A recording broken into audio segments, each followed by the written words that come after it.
세계시대 과학문화유산 이런 걸 했을 때 그 당시에 여러분 아주 그 유명한 그 김승석 교수, 네. 아픔이 길이 되려면 김승석 팬이죠, 교수가 또. 예, 제 박사 수업에 들어오셨어요. 근데 김승석 교수가 우리 몸이 세계라니 공중보건의 역사인데 네. 이걸 쓰시기 전에 과학기술사를 한번 자기도 공부해보고 싶다 그래서 제 수업에 들어와서 공부를 하셨을 때 앞서 얘기한 그 세종시대 과학문화유산 네. 그게 굉장히 이분이 좋으셨던 거예요. 그래서 이제 질문 많이 하시고 네. 자기신의 책에 그걸 반영을 해서 그 향양 집성방 얘기를 이 공중보건의 역사의 일부에다 집어넣었어요. 그러면서 이제 이 우리 몸의 세계라면의 책에 그런 질문들을 해요. 우리 몸에 필요한 지식이 무엇인가? 정말 좋은 지식이 뭐냐? 그 다음에 올바른 지식이 뭐냐?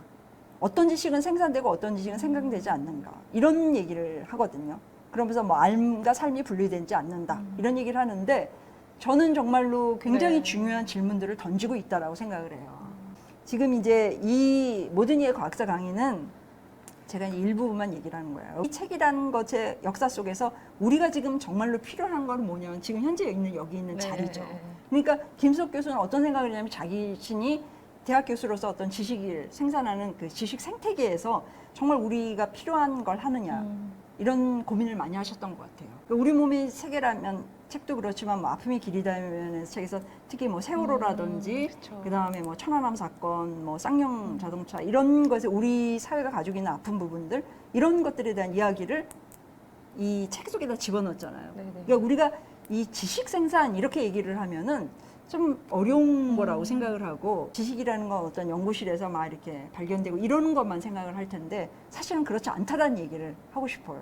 지식도 의도적으로 생산되고 의도적으로 생산 안 시키고 그럴 수 있을 것 같아요. 그쵸. 저 사실 저 왜 어떤 지식은 생산되고 지식은 생산되지 않는가 저 문장을 아까 작가님 만나기 전에 봤을 때랑 우리 이거 지금 하기 전에 1시간 정도 얘기 나눴잖아요. 젠더 문제도 나누고 예, 예. 하면서 그 얘기 듣고 다시 보니까 질문이 정말 다시 새로워 보이기도 하네요. 예. 그리고 암과 삶이 분리되지 않는다는 게 어떤 의미인지 예, 예. 다시 한번 생각하게 되네요. 네. 그러니까 저는 대학원 수업 같은 데서는 일상생활의 이론화 이런 얘기를 많이 하거든요. 네. 그러니까 이론이라는 건 그냥 일상생활에서 우리가 느꼈던 문제의식들을 하나의 가설로 만들고 그 다음에 이 이야기의 결론을 끌고 나가는 거라는 얘기를 네. 해요. 그러니까 지식이라는 게 사실 세종시대 얘기도 하고 있지만은 사실 머나먼 얘기가 아니라 현재의 우리 시점에서 봐야 한다는 거죠. 저희가 과학관이 사실은 뭐 일상의 과학, 뭐 여러분들의 삶 속의 과학이 있습니다. 뭐 과학적 호기심 맨날 이런 얘기를 하는데 사실은 네. 그게 되게 표면적인 얘기였던 것 같고 진짜 삶과 알미 과학과 어떻게 연관되는지에 대해서는 오늘 작가님 강연 들으면서 계속 다시 생각하게 돼요. 제가 이제 그 과학의 감성과 인문학적 통찰 이런 얘기를 하거든요. 네. 그동안에 이 과학의 감성으로 학은 그냥 이렇게 계산 잘하고 수학도 잘하고 막 이런 걸로만 생각하는데 저는 항상 지식은 느끼는 거라고 생각을 해요. 현재 자기가 살고 있는 것이 굉장히 불편해야 돼요. 불편해가지고 아 이게 뭔가 이상해 안 좋은 게 있어라고 생각하면 좀 더 나은 것이 뭐가 있을까라는 문제의식이 굉장히 항상 지식하고 굉장히 연결이 돼야 된다라고 생각이 들거든요. 네네네. 그러니까 우리가 사실은 공부라고 얘기를 하면은 그냥 있는 지식을 이렇게 많이 습득해서 배우는 것만 하면 그래서 요새는 어떤 얘기를 하냐면 이 인간이 인공지능한테 공부를 시켜요. 그게 아니라 사실 질문할 줄 알아야 된다는 그쵸. 거죠. 질문할 줄 알고 자기 스스로가 생각하고 이 불편한 것들을 어떻게 바꿔나가야 되는가에 대한 그 느낌이 그 과학이 가지고 있는 감수성이고 네. 인문학은 뭐냐면 인간의 삶이에요. 그러니까 인문학의 주제는 뭐냐면 인간이거든요. 우리가 생각할 때 자연과학하고 인문학을 굉장히 두 문화라고 해서 옛날에 이렇게 분리를 네. 시켰잖아요. 근데 저희가 이제 요새는 과학과 뭐 인문학, 문과, 이과 이렇게 통합을 얘기를 해요. 그래서 제가 늘 얘기하는 게 어떤 얘기를 하냐면 사실 지금 우리의 하루의 삶을 생각을 해봐요. 여기 뭐 예를 들어 하늘도 보고 날씨가 너무 덥고 그다음에 뭐 자동차를 타고 여기 들어와서 무슨 어떤 조직에 움직이고 이게 무슨 얘기냐면 인간관계도 있고 자연세계도 접하고 이게 뭐 사회과학도 있고 지금에서 인간의 삶에 지금의 자연, 인간 조직 뭐 이런 것들이 분리되지 않다라는 거예요. 그런데 대학에 들어가면 여긴 자연과학대학, 여기는 사회과학, 인문과학 이렇게 나눠요. 그건 뭐냐면 그냥 편의적으로 이렇게 한 거예요. 우리의 삶이라는 건 여기 자연과학, 인문과학 이렇게 나눠지지 않는다는 그쵸. 거죠. 과학이라는 것이 따로 공부하는 것이 아니라 우리 삶 속에 있거든요. 그리고 이런 것들을 제대로 알므로써 자기 삶이 변화하고 바꿔나가는 이런 과정이에요. 자연과학과 인문학의 통합. 지금 세종시대의 과학과 영종자 시대의 과학의 차이점 궁금합니다라는 질문이 올라왔는데요. 네네. 제가 이 세종시대 과학 얘기하고 영종조 시대 과학 얘기를 하면 비하인드 얘기인데 한국의 이 2조 500년이 너무 길었다는 거예요. 당시 이제 세종은 네. 조선이라는 전기. 네. 건국이 딱 되자마자 이 통치의 과정에서 굉장히 어떤 동기부여가 됐어요. 그래서 여러 가지 제도를 정비해야 되는 상황에 천문학이니 음악이니 농사법이니 의학. 그다음에 의학 이런 것들이 다 정비해서 굉장히 열심히 했어요. 네. 근데 그게 당시에 거기까지 멈추고 일단 예를 들어서 칠정산이라는 달력이 하나가 딱 만들어지니까 다 이제 그거를 더 이상 안 해도 돼요. 아, 너무 잘해서 또 문제가 됐네요. 그러니까 뭐라고 얘기하냐면 네. 그 토마스 쿤의 패러다임 같은 거예요. 정상과학이 하나가 딱 생기고 나면은 다 거기 안에서만 하지 또 다른 패러다임을 만들어가지고 또 다시 하기가 힘든 거죠. 그래서 저는 정말 아쉬운 게 영종조 시대에 새로운 명나라가 청나라로 바뀌듯이 네. 한번 정권이 바뀌었어야 된다고 생각을 해요. 이런 네, 측면이 네, 네. 있지만 어떻든지 간에 이제 영종조 시대 때 제가 이제 되게 높이 사는 게 어떤 거냐면 세종시대 때 이제 작용루가 나오고 또 치국이 이런 것이 네. 나와가지고 당시에 있어 세종이 정말로 잘했다는 게 뭐냐면은 관측기기만 발명을 했던 것이 아니라 기록 문화를 갖고 있어요. 네. 그러니까 예를 들어 치국이 같은 게 있으면 치국이를 각 이제 뭐 지방에다가 하나씩 다 갖다 놓고 야 여기 경상남도 여기는 뭐 경기도에는 강우량이 어떻게 나오는 거야라는 걸 해서 쭉 이렇게 기록을 해요. 그랬는데 그 기록이 계속 이어지는 거예요. 그래가지고 영종조 시대에 아주 피크를 이루거든요. 당시에 이제 어떤 일이 있었냐면 식민지 시대에 일본 사람이 한국에 와가지고 치국이부터 시작을 해가지고 아주 깜짝 놀라는 그 통계를 발견을 한 거예요. 아, 기록 기록, 유산을. 강우량을 계속 기록한 걸 봐야 하는데 그때 가장 잘 됐던 때가 언제냐면 세종때하고 영종조 시대예요. 아주 놀랍게 영종조 네. 시대 때 강우량 측정이 각 지방마다 너무너무 잘 돼 있던 거예요. 왜 그랬을까요? 이 왕이 현명하고 훌륭했던 거죠. 그러니까 그런 일들이 참 너무너무 잘 됐다라고 얘기를 해요. 결국에는 문화가 탄탄하고 정치가 탄탄하게 잘 돼 있을 때 과학도 발전하고 그랬던 거예요. 그렇죠. 네. 그래서 그때 일본의 그 유명한 학자인데 와가지고 어떤 얘기를 했냐면 오히려 한국의 과학기술이 일본보다 그러니까 지금 얘기해서 한 500년 전 더 훌륭했다라는 거죠. 제가 이제 그 강만길 선생님이 그때 얘기를 할 때 한국이 가지고 있는 기록 문화 유산은 정말 세계적이기 때문에 우리가 식민지 지배를 당할 만큼 그렇게 문화적으로 후진적이지 않았다라는 거죠. 근대사를 보면은 정말로 우리는 누구하고의 싸움이었던 게 아니라 시간과의 싸움이었다 이런 얘기를 하거든요. 네네. 그러니까 너무 짧은 시간 내에 우리가 근대화를 이루었어야 했고 그때 당시에 이제 일본이 우리를 침략을 해가지고 어쩔 수 없이 우리가 식민지화 됐다라는 네네네. 거예요. 식민지 시기, 즉 근대사를 한 전공한 제 입장에서는 늘 그때 시대를 정말 너무 안타깝게 생각을 하거든요. 네네. 그랬는데 최근에 들어서 굉장히 한국 사람들이 저력을 보여주잖아요. 네네. K문화. 그렇죠. 이런 그 세종시대 과학문화유산 이런 얘기를 하면서 지금 새로운 우리가 21세기에 대해서 과학기술에 대한 어떤 문화 이런 것들이 굉장히 발전돼야 될 시점에 왔고 우리는 충분히 그러할 만큼 자격이 있고 능력이 있다는 얘기를 꼭 해드리고 싶어요. 나머지 강연을 하다 보면 모든 과학사 강의 뒤를 보면 현대사회의 과학과 기술의 융합 얘기가 나요. 사실 사람들이 보면은 지금 현재 과학기술 그러면 과학기술이 이렇게 붙어 있어요. 언제나 과학기술이 이렇게 같이 다닌 것 같다라고 생각하는데 역사적으로 보면 과학하고 기술은 따로 있었어요. 예, 그러니까 과학은 굉장히 엘리트들, 귀족들이 하는 거고 기술은 뭐 기술자나 장인들이 하는 좀 사회적 신분이 낮은 계급이 하고 있었는데 어느 순간 이게 정말 거리를 좁혀졌는데 그 시점이 이제 산업혁명이에요. 근데 산업혁명이 그렇다고 해서 그냥 가까워만 줬어요. 우리가 흔히 얘기하는 마트의 지금 네. 기반이 되죠. 그리고 나서 이제 과학기술이 융합이 된 게 언제냐면 20세기에 들어와서요. 그게 제2차 과학기술혁명이라고 얘기하는데 전기, 철강, 화학 이런 데서 이제 뭐 에디슨 나오고 이러면서 이제 과학기술이 융합이 될 때 이때 정말 중요한 게 뭐냐면 우리가 공과대학, 미국에서 공과대학이 19세기 말부터 생기기 시작해요. 즉 사이언스, 그러니까 과학이 기초가 돼서 바탕이 된 기술이 생겨서 엔지니어 교육을 다시 하게 되거든요. 그래서 과학과 기술이 융합이 되는데 당시 시대가 뭐냐면 제국주의 시대예요. 그러니까 지금 여기 그림에 나와 있듯이 이 그림이 뭐냐면 아편 전쟁이거든요. 19세기에 여기 나와 있는 게 정크선이 목재선이었고 저 뒤쪽에 있는 것이 이제 네메시스호라고 그래서 뒤에 있는 게 증기선이에요. 예. 그러니까 철가부들은 대포에 의해서 목재가 박살이 나는 거거든요. 우리가 얘기하는 이건 과학기술의 승리예요. 군사기술의 승리예요. 그러니까 당시에 있어 과학과 기술이 융합될 때 그 시대가 가지고 있는 배경이 제국주의고 식민지 정쟁에 과학기술이 굉장히 동원이 됐고 그 시기에 한국에서도 과학기술이 들어온 거예요.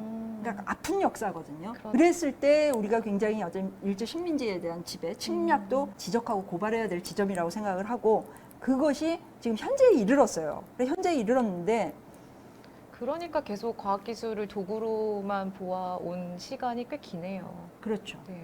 그러니까 우리가 과학기술에 대한 어떤 트라우마, 음. 즉 상처가 있어요. 그러니까 뭐냐면 굉장히 어떤 민족적 열등감을 자극을 하고 우리가 과학기술에 뒤처졌기 때문에 이렇게 식민지 지배를 당했다라는 생각들을 굉장히 갖고 또 분발하자까지는 좋지만 계속적으로 과학기술에 대한 진정한 어떤 문화, 여유 이런 것들을 굉장히 못 가졌던 거예요. 그렇죠. 빨리빨리 그렇죠. 쫓아가기 급급했죠. 예. 네. 그 시대만 보면 한국에서 작가들이 없었어요.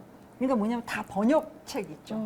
지금 뭐 리차드 조킨스, 칼 세이건의 번역책이 잘 맞아요. 팔리고 한국에 과학저술가가 없었는데 요새는 뭐 정재승, 김상우, 뭐 김범준, 맞아요. 장대희 이런 좋은 과학자이면서 글 잘 쓰는 분들이 생겨나는 것도 이게 바로 이제 문화적 자생력이죠. 맞아요. 제가 대학생 때 과학책을 많이 안 읽었던 이유도 안 읽혀서 그랬어요. 번역이 너무 이상한 게 많아가지고. 맞아요. 진짜 안 그리고 읽혔어요. 우리 이야기를 하고 있지 않잖아요. 그러니까요. 예. 그러니까 제가 뉴턴의 무정한 세계 이런 걸 보면서 사람들이 다 하는 게 아니 과학이 우리 얘기를 할 수가 있네 이런 게 되는 거고 드디어 우리가 굉장히 자신감을 얻고 아 우리가 세계의 주인공이네 뭐 BTX처럼 또 과학기술자들도 정말 그래야 한다라고 생각이 되게 들거든요. 그래서 우리 게 많이 나와야 된다고 실제로 요즘 우리나라 과학기술은 또 엄청 세계적으로 주목받는 분야도 많잖아요. 예, 예. 그래서 과학사 뒷부분을 우리 얘기를 썼으면 좋겠어요. 제가 써주세요.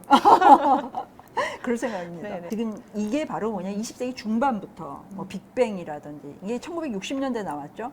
유전자 지도 1980년대 이제 시작이 돼서 21세기에 들어서 이제 뇌과학 그래서 이게 우주인간 마음이에요. 그래서 과학을 모르면 우리가 살아가기 되게 어렵다는 얘기를 되게 하고 싶은 거죠. 예전에 미국의 생물학 교과서가 1000페이지 정도밖에 안 됐대요. 근데 요새는 1970년대 요새는 3000페이지로 늘어났어. 그러니까 무슨 얘기냐? 새로운 과학 지식들이 계속적으로 계속 쏟아져 나오고. 나오고 있다는 얘기예요.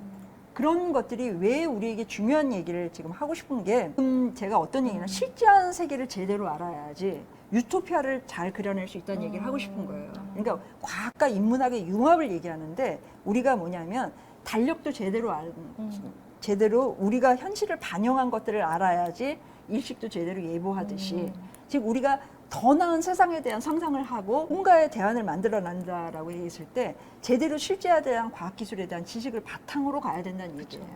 그래서 이제 여기 나와 있는 게 뭐 가타카 옛날에 나온 영화 네, 저 알아요. 예, 상징적인 의미이고 가타카가 뭐냐면 GATTA 그러니까 지금 여기서 염기서열에 있는 아데닌, 구아닌 그거를 만들어낸 조합으로 유전과학을 만들어낸 회사 이름을 가타카라고 한 건데 이게 바로 우리가 그 유전자 결정론이죠. 네네. 그러니까 아주 만들어진 우리가 얘기하는 그 유전자 몰빵이죠. 그런 인간과 그 다음에 자연적으로 만들어진 엄마 아빠 사이에서 나오는 자식과 이런 거를 하는 그려내는 거라 이 아주 오래된 영화인데도 불구하고 굉장히 의미심장하거든요. 그랬을 때 유전과학도 그렇고 인공지능도 그렇고 이것이 굉장히 많이 발전을 하니까 제가 강연장에 가면 늘 그런 질문을 해요. 과학기술이 세상을 어떻게 바꿀까요? 지금 얘기해서 우리가 일자리도 잃고 또 인공지능이 뭐 특이점을 통과하면서 인간을 다 지배하는 그런 세상 오지 않을까요? 이런 질문 저한테 많이 하거든요. 저기 이제 딱 보면 이 검은 글자하고 파란 글씨 있잖아요. 이게 뭐냐면 자꾸 과학기술이 세상을 어떻게 바꿀까를 질문하지 말자라는 얘기예요. 지금 여기서 우리가 과학기술을 만드는 주체거든요. 우리가 과학기술의 방향성을 가지고 과학기술을 만들어내는 거고 과학기술에 끌려다니는 생각을 가지면 과학기술에 이렇게 지배되지 않을까라는 생각을 자꾸 하는 거예요. 돈과 이제 권력 있는 사람이 과학기술을 자꾸 지배해서 문제인 거죠. 그랬을 때 정말로 해야 될 질문은 뭐냐면 우리는 어떤 세상에 살고 싶은가요? 이게 바로 제가 생각할 때 뭐냐면 과학과 인문학이 같이 가야 되는 이유가 바로 그거죠. 과학만 발전한다라고 하면 앞에 질문밖에 안 될 거예요. 그런데 정말로 중요한 게 뭐냐면 인문학적 통찰과 상상력을 가지고 정말 공정한 세상이 어떤 세상이고 과학기술을 통해 가지고 굉장히 필요한 게 무엇이고 우리가 원하는 삶이 어떤 것인지를 것인가를 구체적으로 환상이 아니라 생각해내죠. 그러니까 제가 이제 타임슬립 하는 영화를 보면서 막 그런 얘기를 우스갯소리로 학생들 강의할 때 얘기를 많이 해요.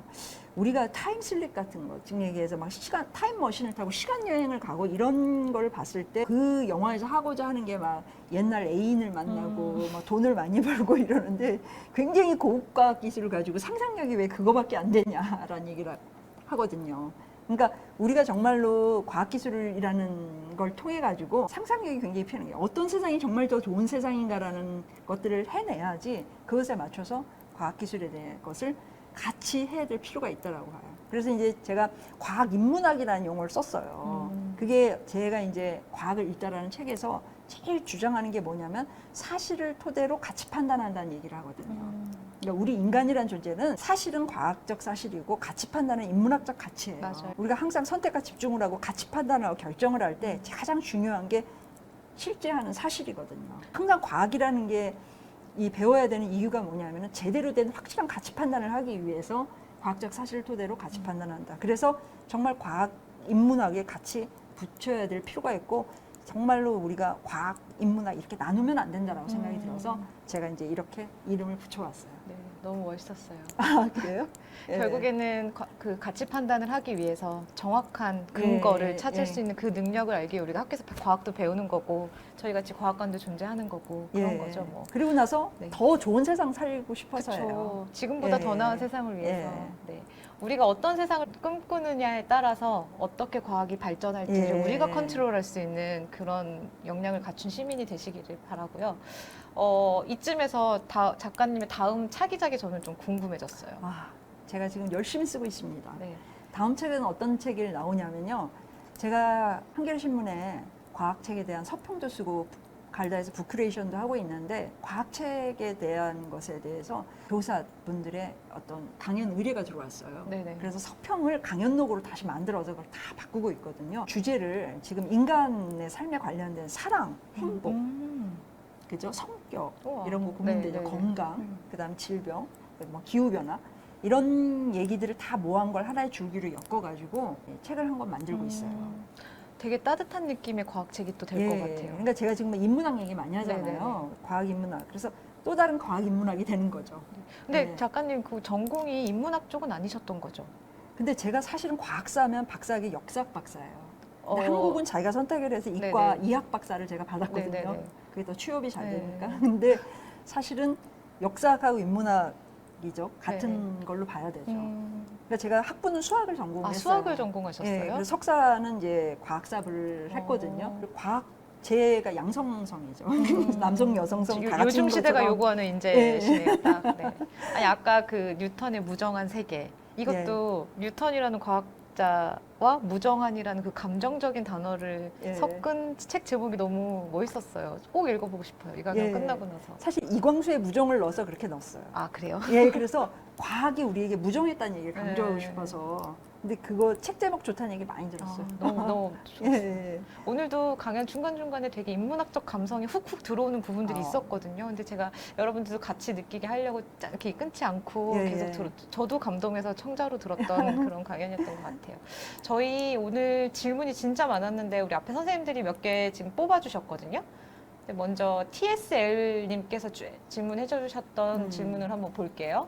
우리나라 정부 정책에는 과학기술이라고 부르며 과학이 기술의 밑거름으로 사용되어야 한다는 인식이 있다고 합니다. 예. 저희 아까 얘기했었죠. 예. 과학이 수단과 도구가 아니라 온전히 학문과 지식으로 받아들여지기 위한 방법은 어떤 게 있을까요? 그러니까 제가 과학사에서 네. 꼭 강조하듯이 사실은 과학과 기술이 정말 붙어 있어요. 음. 근데 우리가 과학하시는 분들이 막 기술자를 이렇게 뭐라 배타적으로 나누려고 하고 네. 기술하시는 분은 과학을 나누려고 그러니까 자기 기득권을 위해서 그러려고 하는 거지 사실 지금 현재 유전공학 그렇게 해도 그 안에서 화학이 정말 많이 들어가고 네네. 생물학이 많이 들어가고 또 공학이 들어가 있잖아요. 그래서 우리가 가지고 있는 게 과학하고 공학 정말로 다 이렇게 같이 들어가 있어요. 그래서 지금 그거를 분리하기는 어려운 상황인데 사람들이 생각할 때 기초과학 이렇게 하면은 다 물어보는 게 뭐냐면 쓰임새예요. 그래서 저는 지금 질문이 참 좋은 질문인데 사회의식이 바뀌는 거죠. 그렇죠. 사회 문화가 바뀌고 예, 예. 진짜 과학이 문화로 받아들여지는 그런 선진 그렇죠. 사례가 되어야 예, 될 예. 텐데 우리나라. 그러니까 우리가 그냥 누리고 즐기는 것도 굉장히 네. 즐겁고 과학이라는 게 예를 들어서 지금 현재 뭐 스마트폰 보면서 여러 가지 이런 것들 있잖아요. 네네네. 그것도 그렇죠. 누리는 거거든요, 사실. 그런 것처럼 이게 다 과학 문화라는 게 우리 바로 가까이 굉장히 있고 그것들이 어떻게 만들어지는가에 대한 것들도 굉장히 우리가 이해하면서 그 자체로 그냥 즐겁고 재밌게 받아들여주는 사회 문화 있죠. 네네. 이게 쓰임새 자꾸 물어보지 마시고. 네, 그런 사회 문화가 될 수 있도록 저희 과학관이 많은 역할을 예, 하도록 예. 하겠습니다. 많이 도와주시고요. 예. 저 오늘 이제 마무리 들어가겠습니다. 예, 예. 그 작가님 강연을 듣고 나니까 진짜 네. 과학을 저희가 학교에서 배웠던 그런 과학을 공부하는 게 아니라 우리 삶의 일부로 인식을 하고 문화로 예. 받아들이는 게 얼마나 중요한지를 다시 한번 깨닫는 시간이 되었습니다. 예. 네, 이것으로 정인경 선생님과 함께한 서울시립과학관 달짝한 사이언스 강연을 마치겠습니다. 그럼 오늘 수고 많으셨습니다. 예, 자, 감사합니다. 저 같이 한번 인사해 볼까요? 아, 네, 그래요? 여러분 안녕히 계세요. 예, 안녕히 계세요.